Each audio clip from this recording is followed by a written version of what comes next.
Proyekto Helmo.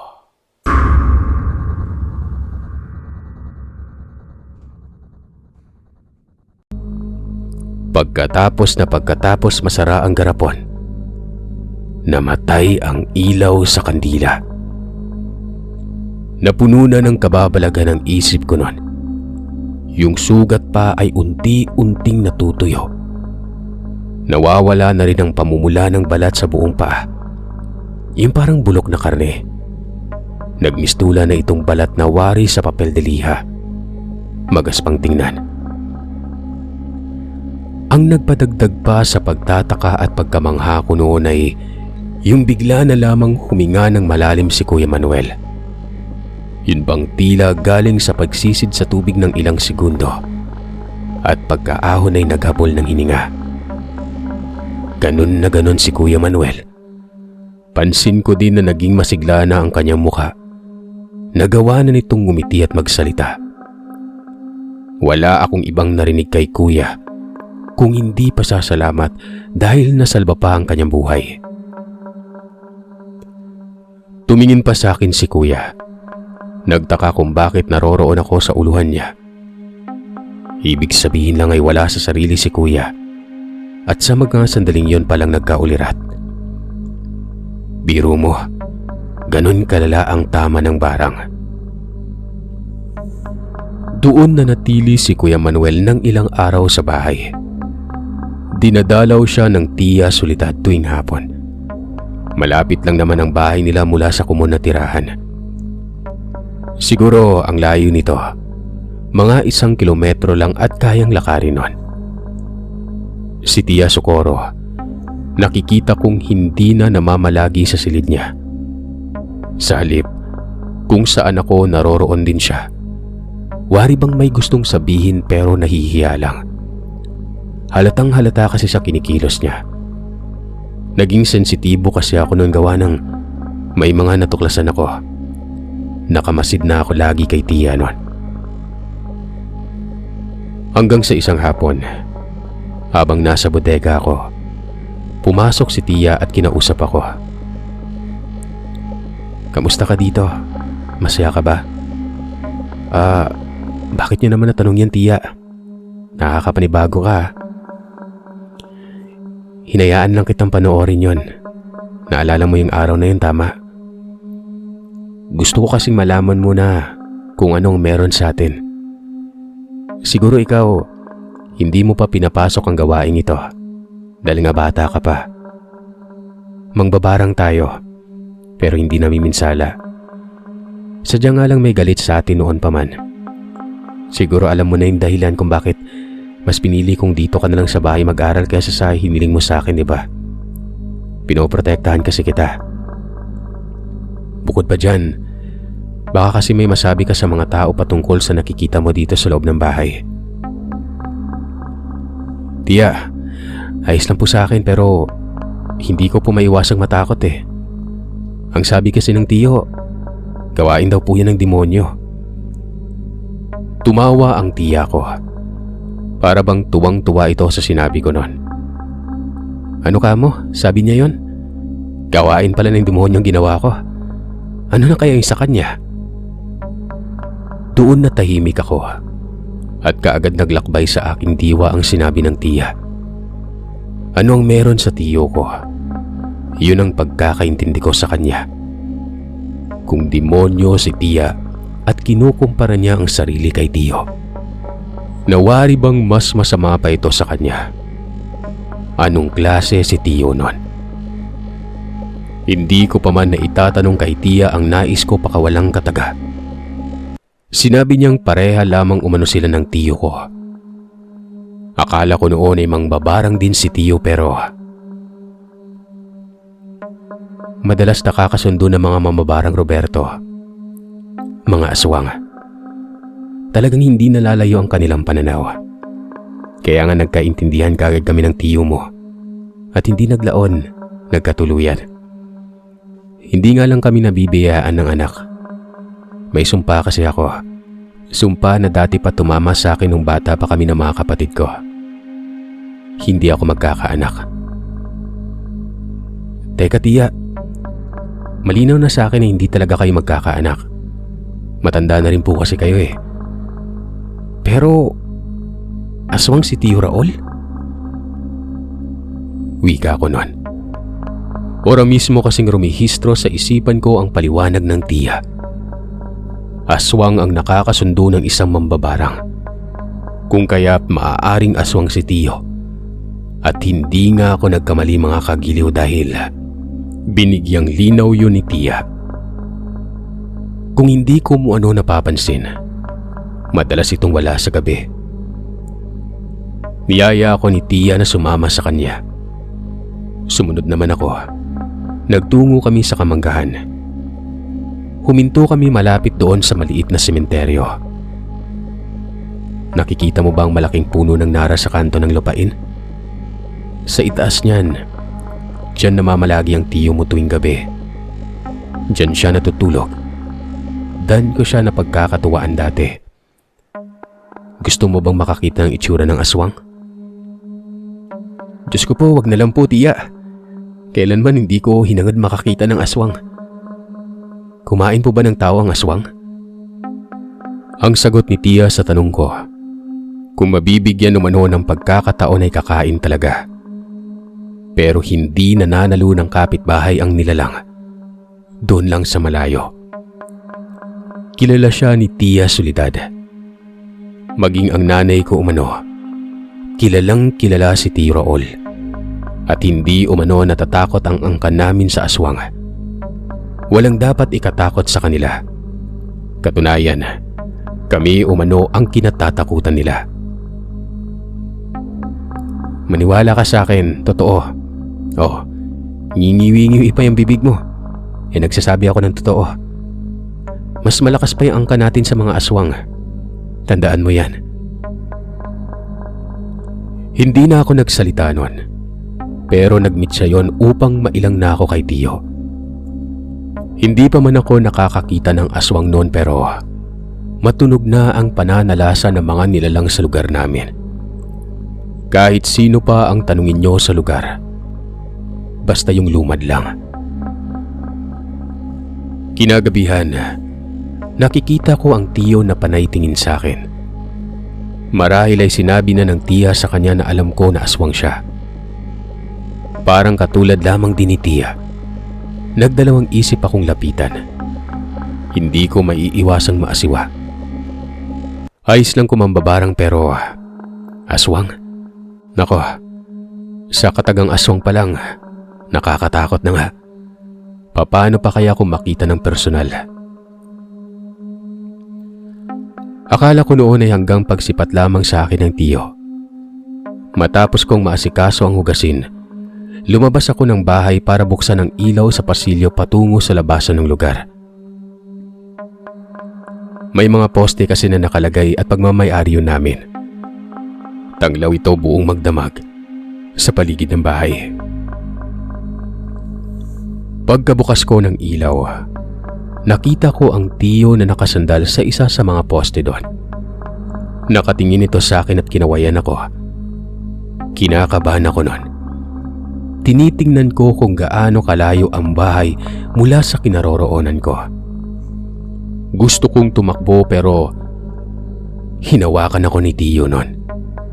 Malumanay na pagkakahawak. Kung kaya naman bahagyang nawala ang pagkatakot ko. Nakangiti siya. Tapos nang nasa harap ko na ito ay umupo ito sa lupa. Malinis ang inuupuan niya gawa ng may damo-damo doon. Ang sabi sa akin ng tiyo, sanayin ko na lamang umano ang sarili ko. Diretso niyang pinaliwanag na totoong aswang nga siya. Dapat daw siya na ang nagsabi bago pa maunahan ng tiya. Nang sa ganon ay lilinawan niya na mabuting aswang siya. Minsan na umano siyang nagparamdam sa akin noon. Tumadaan-daan sa paligid ng bodega.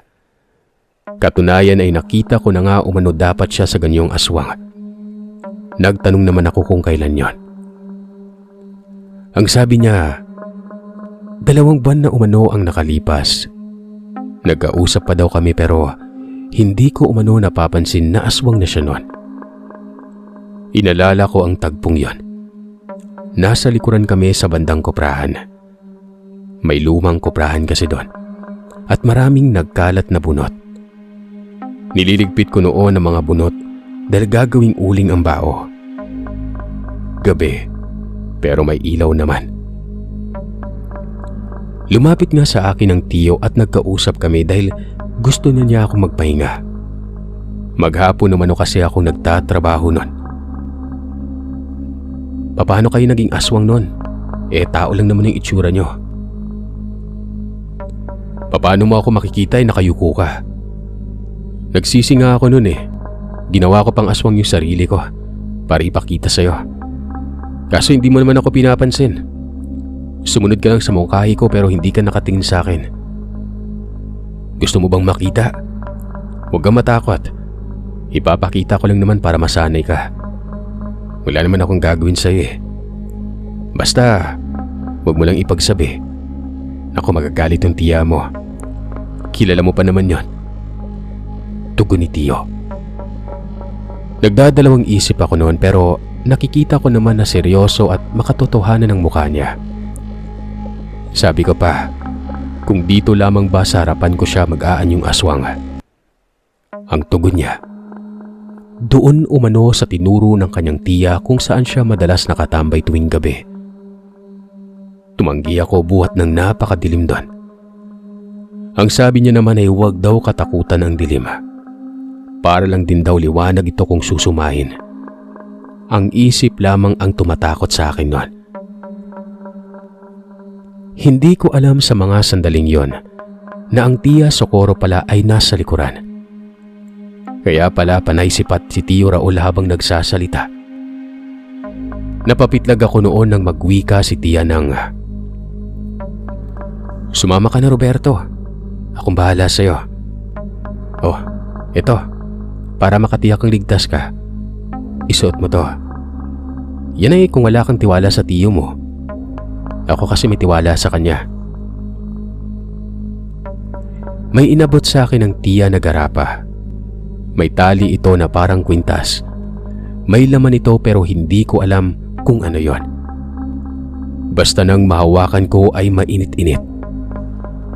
Dito ko napansin na bigla na lamang umatras ang tiyo nun. Sumimangot ang mukha at sinabing, "Huwag ka namang magbiro ng ganyan, Socorro. Papatayin mo ba ako? Ibalik mo sa kanya yan, Roberto. Magtiwala ka kasi sa akin." Dito ko naisip na pangontra yung binigay sa akin ng tiya. Tumatawa pa ang tiya at naglakad ito pabalik ng bahay. Sa mga sandaling yun ay nagkaroon ako ng konting lakas ng loob kung kaya naman pumayag ako kay tiyo. Pero hindi talaga maiwasan ang tumutulak sa isip ko. Natatakot talaga ako noon at nilalabanan ko lang. Sumunod ako kay tiyo. May bitbit pa siyang flashlight na nakatutok sa landas na tinatahak ko. Doon pa lang, masasabi ko nang iniingatan ako ng tiyo. Nang makarating kami sa Nara at ang sabi niya ay umakyat na daw ako. Sumimangot naman ang mukha ko at uwika ako pa. Saan ako dadaan ang laki niyang Nara na yan? Tumawa si Tiyo Raul at tinutok niya ang flashlight sa gilid ng puno. Doon ko palang nalaman na may hagdan pala na kawayan doon. Napakamot ako noon sa ulo at kaagad akong pumanik. Nang makarating sa taas ay may mga maayos na makakapitan ako. Tinulak ako ng tiyo at ang sapi ay umakyat pa umano ko. Napatingala ako noon sa kung saan tumama ang flashlight. May parang treehouse sa itaas pa. Nakikita ko kasi ang hanay ng mga kawayan na tila ba sa higito. Gulat na gulat ako noon. Hindi naman kasi makikita ito sa baba. Talagang napakatago nito. Bagamat may kalakihan yon pero nalukob naman ng mga sanga at dahon. Umakyat ako at nang makarating ako sa itaas ay namangha ako gawa ng nakabungad pala ito sa kabundukan na napakalawak. Madilim man sa mga sandaling yon, pero namimitwin naman ang mga maliliit na liwanag mula sa mga bahay. May riling sampapag na yon, pero walang bubungan. May unan pa at kaagad kong naisip na maganda bang pagpahingahan ng lugar na yon. Kaya pala gusto mo dito, Tiyo.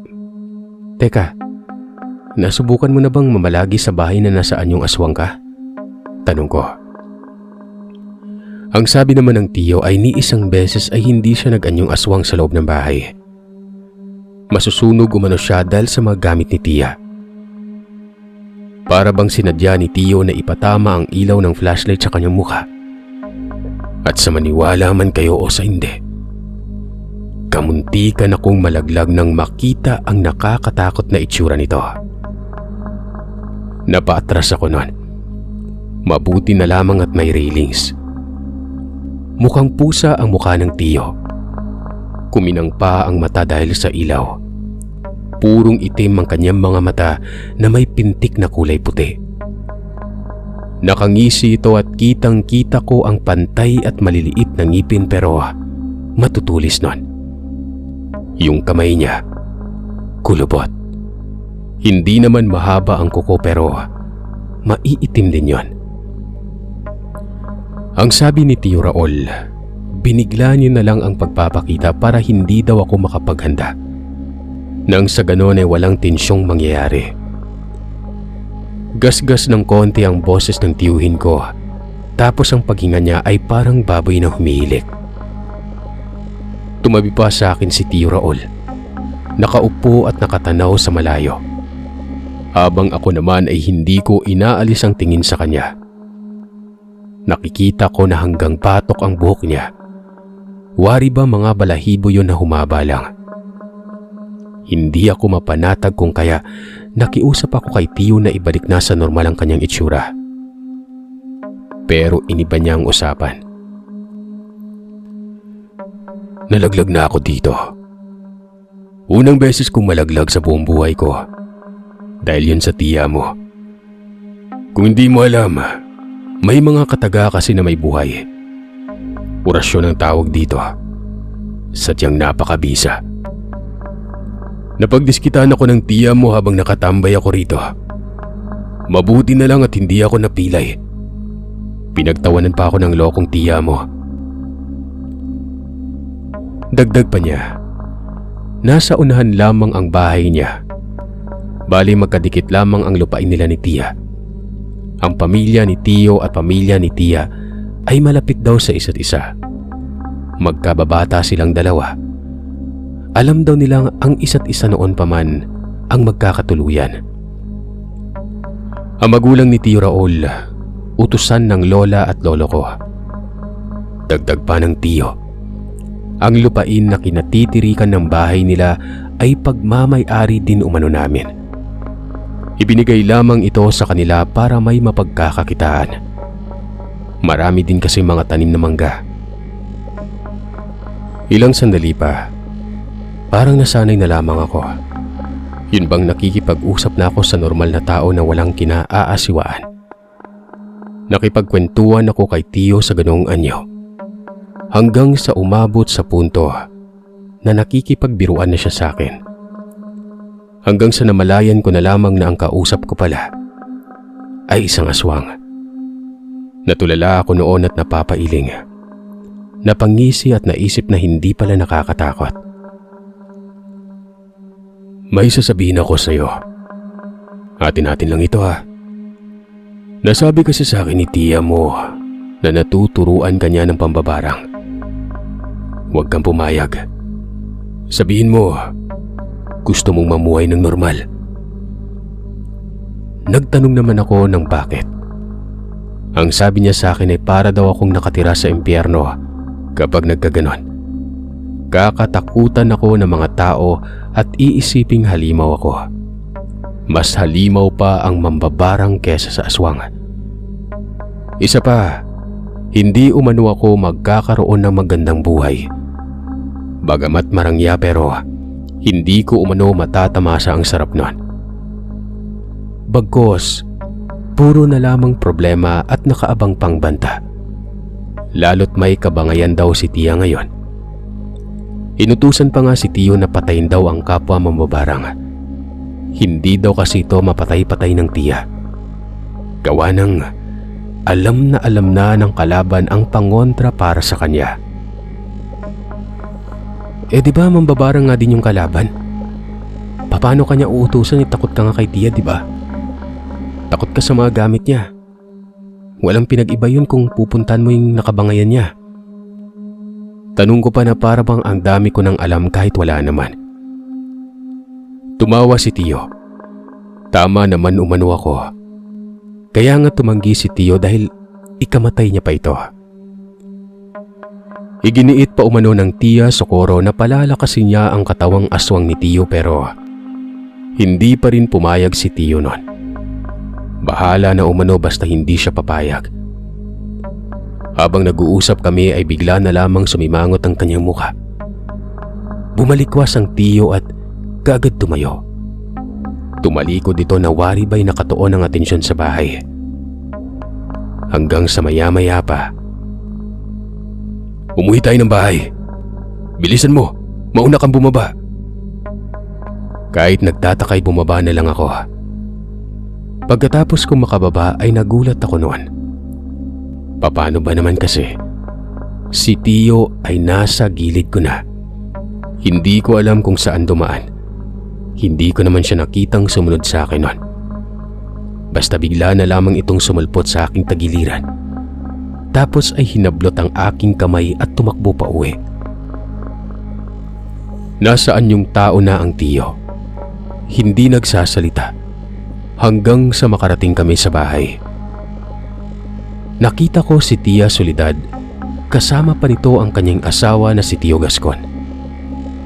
Nakita ko din si Kuya Manuel. Nasa muebles ito. Nakatirik ang mga mata. Dali-dali akong lumapit.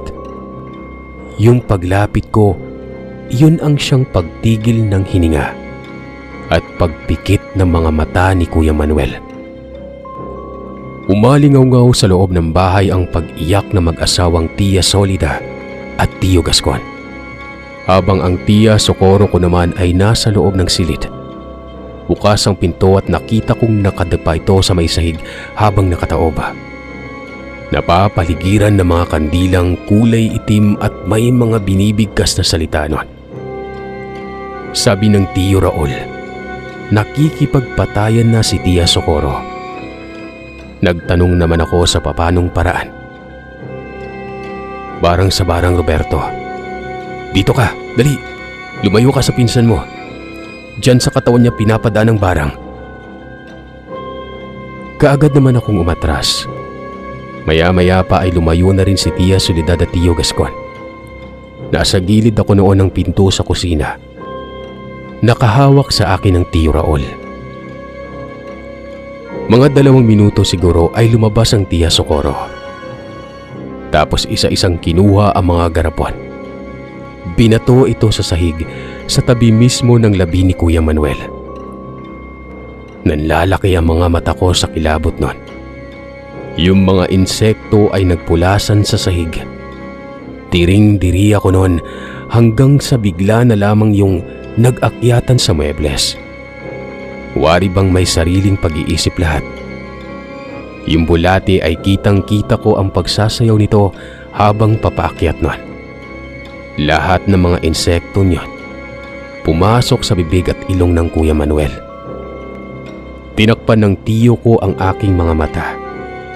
Pero inalis ko yon dahil gusto kong masilayan lahat kahit nakakakilabot at nakakadiri. Nagmaglaho na ang mga insekto. Dito ay may mga sinambit na salita ang tiya. Pero iba ang boses na lumalabas sa bibig niya. Wari bang nanggagaling yon sa ilalim ng lupa. Tunog kulob at gasgas. Maliban pa diyan, hindi boses babae, kundi boses ng lalaki. Nakaangat ang isang kamay habang ang isa naman ay kumukumpas at bato ng kung ano kahit na wala naman akong nakikita noon. Ilang saglit lang ay dinampi ng tiya ang kanyang palad sa mga mata ni Kuya Manuel. Yun bang parang tinakpan? Ubusan yung gusto nyo? Sige, ubusan tayo. Pero mauuna muna kayo, wika ni Tia Socorro. Matapos makapagsalita ng tiya, narinig ko na lamang si Tio na sumasambit sa ama kahit pamankampon ng dilim ito. Diyos ko po, huwag namang ubusan. Parang damay na ako dyan eh. Solidad, Gascon, labas kayo ng bahay. Baka tamaan kayo ng pagante ng kalaban. Kaagad namang lumabas ang mag-asawa. Sa kusina ito dumaan na kung saan naroroon kami ng tiyo. Ilang saglit lang, bigla na lang natumba sa sahig ang tiya. Matapos noon na hindi na ito bumangon pa, na siya namang labis naming ikinagulat. Napasigaw pa si Tia Soledad. Natamaan umano si Tia Socorro pero nakapatay ng 3 bago mangyari yon. Kagad namang lumapit si Tio Raul. Lumapit na rin ako. Hanggang sa bigla na lamang umatungal sa pag-iyak si Tio. Narinig kong nagsalita si Tia. Sinisigurado niya lamang ano ang kaligtasan namin. Pinatay niya umano ang 3. Pero nakapagbato pa ng palipad hangin kahit naghihingalo na. Binanggit ni Tia na alagaan ako umano ni Tio ng mabuti. Pangkitil umano ang tumama sa kanya. Hindi ko man alam ang mga sinasabi ni Tia pero nakakatiyak akong namamaalam na ito. Ilang saglit lang, pumikit na ang mga mata niya. Humagulgol ng iyak si Tio. Namatay si Tia, Sir Seth. Ayon sa tiyo ko ay barang ang ginamit ng Tia. Pero ang binato sa kanya, kulam na may halong barang at palipad hangin. Sobrang lakas daw nun kahit malayo. Tatama at tatama ang orasyon. Ganon din naman ang ginawa ng Tia. Tumama din. 2 ang napatay sa pamilya namin, 3 sa kalaban. Hindi ko alam kung sinong kalaban ba ang mga ito. Walang binanggit sa akin ng Tio. Isa lang ang masasabi ko. Ganun pala ang makikita sa isang kumbate. Sa barang kontra barang. Kaya nasabi ko na ibang-iba ang kwento ko. Walang powers, walang extra effect. Nakatayo lamang ang sabit lang ng mga ginamit. Kasama ng mga insektong nakakakilabot nun. Hindi na bumalik pa ang mga insekto. Dagdag ng Tio. Kasama umano ito sa pagkamatay ng Tia. Pagkatapos ng libing, yun din ang pagtatapos ng bangayan. Wala na kalaban eh. Ubos na. 3 lamang umano yon pero isang pamilya. Naisip ko nga na baka isang anak at mag-asawa nun. Siguro sa susunod na kwento, patungkol naman sa amin ng tiyo ko. Magmula nang pumanaw ang tiya ko, napapatingin na lamang ako sa kanyang garapon. Wala na ring mga laman yon.